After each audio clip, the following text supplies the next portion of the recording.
वास्तव बातमी।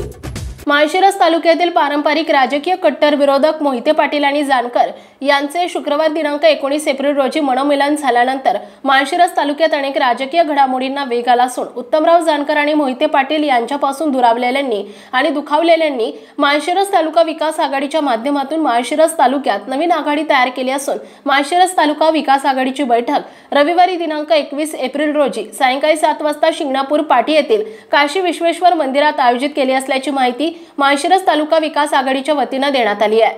माळशिरस तालुका विकास आघाडीच्या माध्यमातून माळशिरस तालुक्यातील कोणकोणते नेते मंडळी एकत्र येऊन मोहिते पाटील आणि जानकर यांना टक्कर देणार याबाबत माळशिरस तालुक्यासह संपूर्ण माढा लोकसभा मतदारसंघात चर्चा सुरू झाली असून या बैठकीसाठी तालुक्यातील अनेक नेते मंडळी एकत्र येणार आहेत।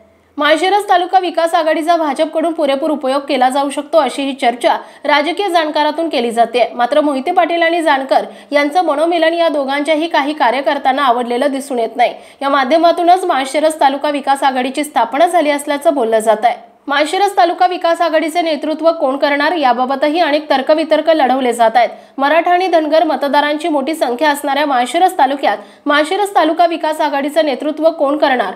अनेक मराठा आणि धनगर युवक चेहरे या माध्यमातून मोहिते पाटील आणि जानकर यांना आव्हान देऊ शकतात। यामुळे रविवार दिनांक 21 एप्रिल रोजी माळशिरस तालुका विकास आघाडीच्या माध्यमातून माळशिरस तालुक्यात नवीन प्रयोग होणार असून याकडे संपूर्ण माळशिरस तालुक्यासह माढा लोकसभा मतदारसंघाचे लक्ष लागून राहिले आहे। संपादक भूमिपुत्र न्यूज। महाराष्ट्रासह सोलापूर जिल्हा आणि माळशिरस तालुक्यातील महत्त्वाच्या आणि ताज्या बातम्या पाहण्यासाठी भूमिपुत्र न्यूज चॅनलला YouTube वर सबस्क्राइब करा आणि बेल आयकॉन प्रेस करा।